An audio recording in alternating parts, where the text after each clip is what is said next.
with the Well, we were fortunate here in Goderich. We had a number of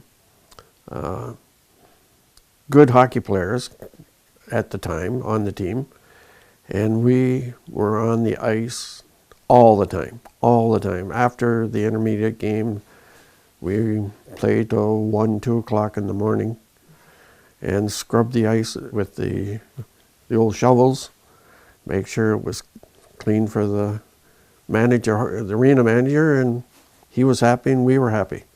I think it was 1957 when I left home. I was 15 years old and went to Hamilton, picked up by Detroit, and went to Hamilton and started my career.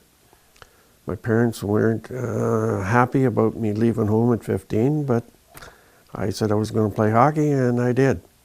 In 1960, I turned pro with the Edmonton Flyers, which is a farm team of Detroit, and had a good year going out there. And with 18 games left in the season, Detroit decides they're going to bring me up and give me a shot.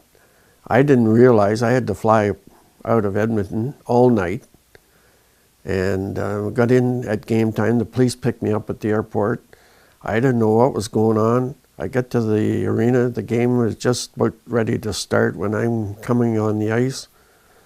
I had no warm up, and then it was only a couple of shifts later. My line mates were called, and we jumped over the board, and I scored my first goal against Johnny Bauer, and that started it. So in 1963-64, Gordy passes me the puck in the front of the net in Toronto in our second game in the Stanley Cup final, and I scored my first overtime goal. So that was a big success for me. And then 2 years later, Detroit decides to trade me to Toronto, and I was on the Stanley Cup team in '67. That's amazing. Number 15 on your program and number 1 in your heart. Well, you have to have the desire that to want to play. It's not a sissy game.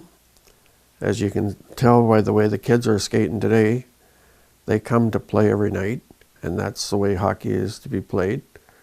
And if you have the desire, you have a good chance of making it. If you come and just say, well, I'll get the goals, no, it don't come that way. You have to work for them.